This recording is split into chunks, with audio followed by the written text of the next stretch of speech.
Hi guys, Jeff Westfall here with a double stick lesson for you today. And it's going to be the first of a series of lessons. It's going to have a common theme to the series, and that is variations on one particular coordination pattern concept. So let's back up and say, since we're all stuck at home, or the vast majority of us are, we're not able to train in a lot of the different areas we normally like to train, specifically partner training. We can't spar, we can't do a lot of Sombrada and Abecedario drills. So coordination training can really fill up some time, and you can really go back and look at the coordination training that you once did and go much deeper into it. And I'm going to try to help you learn how to do that. First, let's talk a little bit of terminology and positions. Insofar as guards are concerned, there are several basic considerations. First, if I have no arms across my body, this would be an arm across my body. If I have no arms across my body, no matter what combination of low and high and middle I've got the two weapons, that's open position, also called bukas. If I have one of my arms across, that's closed position, cerrado, closed. You can have cerrado mababa, which is the way I am now, but mababa means low. And you can have cerrado matas, which means high. So your crossing arm, the weapon can go over the other arm or can go under the other arm, low or high. So crossed high, crossed low, open. And the final of the four basic positions or basic positional concepts is crossed, cruzada. And it can be, of course, right over left and left over right. And there can be variations. This is still crossed, right? This is actually much closer to what I might actually use as opposed to being like this. This can be a moment in the middle of a flow, right? But you probably wouldn't want to constrain one weapon arm with the other weapon arm. You're probably going to be more likely to be up this way somehow. So you've got those positions, and you'll see those positions repeated in all of your coordination patterns, or in most of them.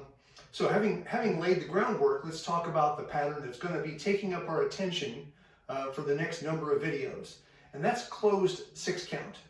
Now, closed six count can look a lot of different ways. That's going to be part of what we're going to cover. What makes it closed six count is that I start in closed position, and it could be closed high or closed low, and then I do a forehand stroke, and there's many different ways we can do the forehand, so I'm not going to describe that now. And the forehand stroke starts on the right side, finishes on the left. Then a backhand stroke that starts on the right side and finishes on the left. And then a backhand stroke that hits and recovers back on the left side, starts on the left, finishes on the left. And that can happen more than one way. So we've got forehand, backhand, backhand, forehand, backhand, backhand. Now, the way I'm demonstrating it right now for the camera is not the only way it can be done. I can be doing upward hits and so on. I can be hitting to different targets. We're going to get into all of that.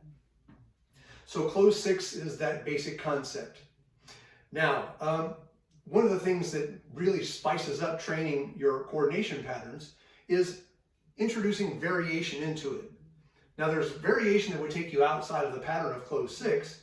That's great, but that's not closed six. And there's variation that happens within closed six. And you might be surprised at how many different ways you can practice this basic concept. The first one we're going to look at, well, actually, before we do that, let's talk a little bit about the angle of attack. I can do a downward attack diagonally. I can do a downward attack vertically. We're going to be doing downward attacks for our first pattern, for our first variation, which is often called Heaven Six. And it's called Heaven Six because each blow is coming down from heaven. Down, down, down, down, down, down. That's frequently called Heaven Six. It can be a lot of different. It can be done a lot of different ways. That's the basic idea. The first hit is usually a slashing hit. Second hit is usually a slashing hit. Slashing meaning it slashes through, ends up on the opposite side from where it started. This one's usually a witik, a rebounding hit that hits and rebounds. And then it's repeated on that side. Now, if you've never done this pattern before, that can be a little bit of work ahead of you for developing a sense of muscle memory with this. So I'm going to teach you a remedial drill that I think will boost your learning ability. Or if you know this pattern, but you have had fits trying to teach it to someone else before, and I promise you, if you try to teach it to someone else, you will have some fits. I've developed this drill that really turbocharges your learning process. It's pretty simple. I call this Proto Heaven 6.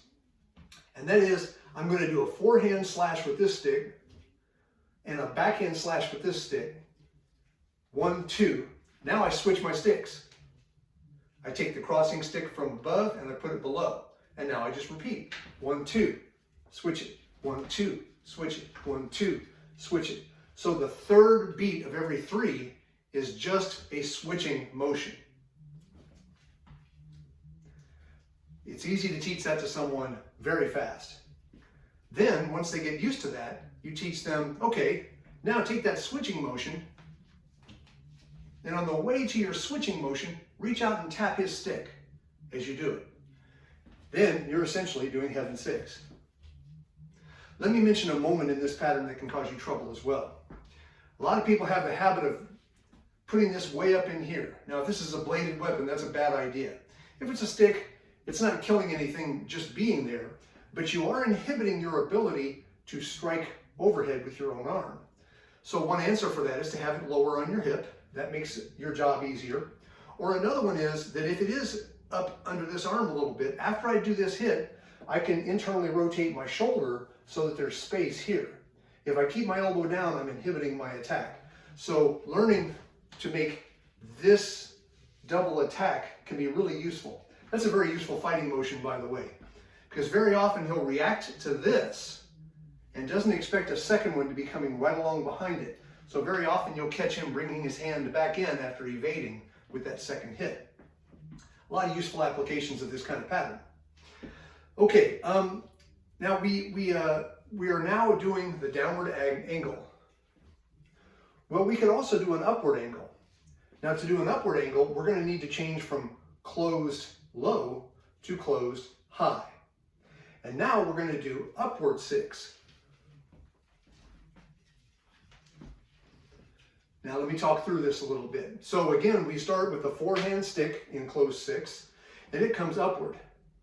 Now this could be down here at the leg, it could be up here, and we'll talk about varying the target later. But it goes upward, and then this one goes upward. And then this one, just like before, goes upward, but ends up coming back. So again, you could teach your student just to loop it, and then upward, upward, loop it, back, upward, upward. And now you've got upward 6. Most people have more trouble with this one, but I suspect it has more to do with the fact that most people spend more time training the downward 6, the Heaven 6, than they do the upward. Some people call the upward 6 Earth 6. Some people separate Earth 6 in a different, they call low Heaven 6, Earth 6, whatever you want to call it. Doesn't matter. The names are not that important.